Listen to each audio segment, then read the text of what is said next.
Toda sociedade, ela educa os seus filhos segundo o tempo que esta sociedade está vivendo, segundo as condições que esta sociedade está vivenciando, e isso é uma realidade natural. Nós evoluímos muito nas últimas décadas, nos últimos tempos, e a nossa sociedade evoluiu muito em algumas coisas que são valores muito bons. Nós crescemos no combate contra o racismo, contra a intolerância.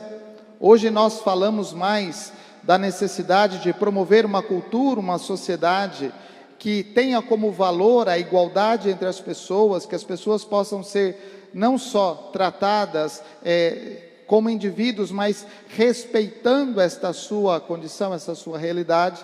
São valores humanos e que são valores muito importantes, e são coisas do nosso tempo, da nossa realidade. Se a gente pensar um tempo atrás, as coisas eram um pouco diferentes, situações que eram ofensivas, situações que eram de discriminação, e não eram consideradas. Então, isso para nós é um crescimento, e um crescimento positivo. Mas ao mesmo tempo, todas as sociedades, em todos os tempos, também crescem em alguns contravalores, ou em alguns valores que são negativos. E a gente não precisa fazer muito esforço para entender o que é que significa isso. Nós vivemos numa sociedade, num tempo, onde as pessoas são infantilizadas. Nós vemos as pessoas que se tornam adultas, mas ainda têm um comportamento de criança, atitudes de criança. E nós vemos crescer nesta sociedade, nesse tempo que nós estamos vivendo, uma intolerância com a verdade. Cresceram as chamadas verdades subjetivas, onde cada um é senhor, é dono da sua verdade, e isso faz com que as pessoas digam que não exista uma verdade absoluta, que nenhuma verdade possa conduzir, possa interferir naquelas verdades subjetivas. E aí nós temos grandes problemas. Por quê? Porque as pessoas vão criando ideologias, vão criando formas de viver estas chamadas verdades pessoais, e existe um combate à verdade, existe uma resistência a ver, a olhar aquilo que é evidente, a verdade, e aceitar esta verdade. Não é nenhuma surpresa para nós, e nós já devemos ter visto isso em algumas das nossas reuniões de família, quando uma criança dá birra porque não quer comer aquilo que tem para aquele dia. E quantas vezes as mães têm que sair desesperadas para fazer aquele macarrão de pacotinho, sabe do que eu estou falando, né? Ou aquele pedacinho de frango que vem num pacote que se frita, né? Às vezes até faz na air fryer para ser mais rápido, mas que usa fritar. E a criança vai dar birra porque ela só come aquilo. Ela só come o macarrão de potinho, só come aquele franguinho daquele jeito e não aceita outra coisa. E as mães, os pais, correm para atender todas as necessidades, todas as mais do que necessidades, todas as vontades, manias e birras dos filhos. O problema não é dar de comida para o seu filho pequeno, mas é criar um adulto infantil que não é capaz de aprender e de viver com os sofrimentos da vida. O problema é criar homens e mulheres incapazes de enfrentar a realidade da vida, que quando chegam na vida querem dar birra quando as coisas não acontecem segundo a sua vontade, segundo o seu desejo. E aí a vida não vai providenciar macarrão de pacotinho e nem vai providenciar pedacinho de frango do pacote. A vida vai tratar o seu filho, o seu bebezinho, a nossa sociedade vai tratar este adulto como pessoa. E aí a gente tem as situações que nós temos hoje.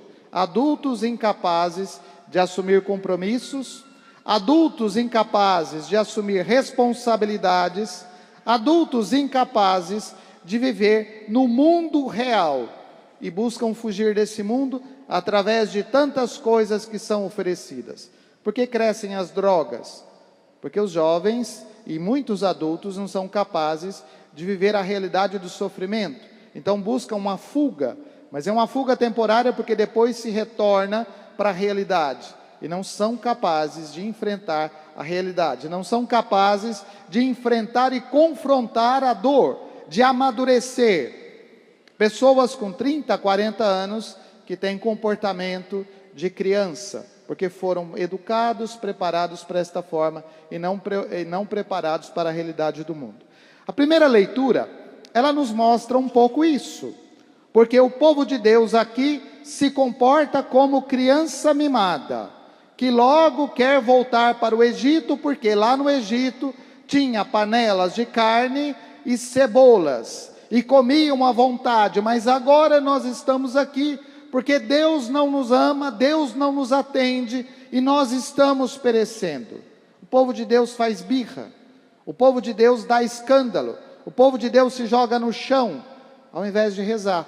Mas é um povo que se joga no chão e esperneia como criança birrenta em supermercado, quando o pai não pega o chocolatinho que ela queria, né? Aquele chocolatinho que ela levou ali no supermercado e que ela não pode comprar naquele momento. E a criança vai dar toda a birra do mundo.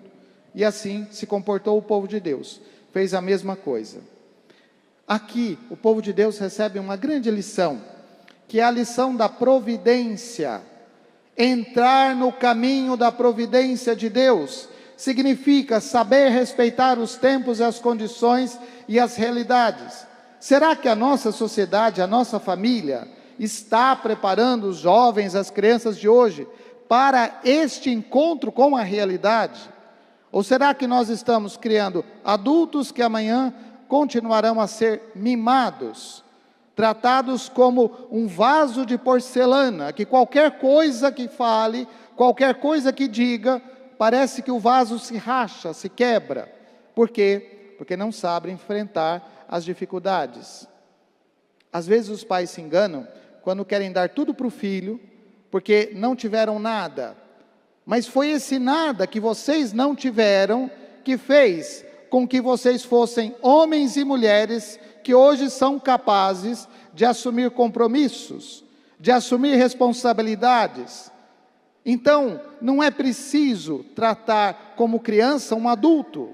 Não é possível continuar criando adultos que se comportem como crianças. Nós precisamos entender o que é ser povo de Deus. Ser povo de Deus não é ter um Deus ali pronto para responder a todas as suas necessidades, providenciando um macarrão de pacotinho para você. Mas os sofrimentos, as angústias, as dores, amadurecem. Eles fazem com que nós nos tornemos pessoas fortes. E nós não precisamos procurar os sofrimentos. Nós não precisamos procurar as angústias. Elas estão aí. Nós só precisamos ter atitudes maduras diante desses acontecimentos de sofrimento. Jesus, ele não tem meias palavras, ele não fica adulando, passando a mão na cabeça daquela multidão. Jesus não se encanta com aquelas multidões, mas existem dois grupos de pessoas, dois formatos desta multidão, dois tipos de multidão que procuram a Jesus, ou dois tipos de pessoas que procuram a Jesus. Aquelas que são fruto de uma escuta sincera do chamado de Deus, e essas são aquelas pelas quais Jesus depois vai rezar: Pai, eu te louvo e te bendigo por causa daqueles que tu me destes, que tu me enviastes. E existe aquele grupo de pessoas que procura Jesus porque quer alguma coisa. E vejam que no Evangelho Jesus é muito direto, Vocês estão me procurando porque vocês querem comida. Quando eu multipliquei os pães e os peixes e os alimentei, vocês estavam satisfeitos. Mas agora que vocês têm fome, vocês correm atrás de mim de novo. Jesus não tem meias palavras. Jesus não é politicamente correto. Jesus não tem medo de dizer a verdade. Jesus não tem medo de dizer para os seus discípulos que eles têm uma fé infantil, que eles são pedra de tropeço, que eles não compreenderam o sentido pleno, real, verdadeiro do Evangelho. que estão confundindo as coisas. E Jesus não tem medo de dizer: vocês não estão satisfeitos? Podem ir embora. Vocês não querem ir junto com os outros? Podem ir embora. E somente quem tem uma compreensão do que é o caminho cristão vai dizer: só tu tens palavra de vida eterna. Porque se encontrou não com uma verdade subjetiva, mas se encontrou com a verdade que é absoluta, e a verdade que é capaz de iluminar e dar sentido à nossa existência. E Jesus vai dizer: olha, é isso, vocês estão correndo atrás disso, mas aqui está um pão que alimenta para a vida eterna. E para compreender a Eucaristia, nós não podemos ficar concentrados na multiplicação dos pães. Ela é um sinal da Eucaristia, mas o que nos faz compreender a Eucaristia em plenitude é o mistério da cruz. E por isso Santo Agostinho vai dizer que se nós queremos compreender a Eucaristia, é preciso ver no pão aquele corpo que foi perfurado, aquele corpo que foi pregado na cruz. E se nós queremos compreender o cálice, é preciso compreender o sangue que foi derramado, o sangue que saiu do lado de Jesus. Santo Agostinho nos coloca diante deste mistério da Eucaristia, que é vida real, que é vida que transparece o mistério de Deus, que é verdade, que nos chama a amadurecer na fé, a não termos uma fé infantil, correr atrás de Jesus por causa de algum benefício. Por que nós viemos aqui? Para celebrar a Eucaristia. O que nós estamos procurando na igreja? Não é uma palavra doce, que concorda com tudo que você vive na sua vida, mas é uma palavra doce, que te chama à conversão, que te chama à coerência de vida, que te convida a uma mudança, que te apresenta como você está vivendo e como é o projeto de Deus para você. Isto é o caminho de conversão. A Eucaristia sempre fará isso conosco. A pregação da palavra de Deus sempre fará isso conosco. A pregação da verdade do Evangelho nunca vai nos deixar perdidos nas nossas verdades subjetivas, mas ela vai nos apresentar a verdade que é Cristo. E apresentando esta verdade, Ele nos convida à conversão. Que nós tenhamos a docilidade de discípulos e não sejamos como crianças birrentas, mas que tenhamos a coragem de deixar que a palavra de Deus molde os nossos passos e transforme a nossa vida. Louvado seja nosso Senhor Jesus Cristo.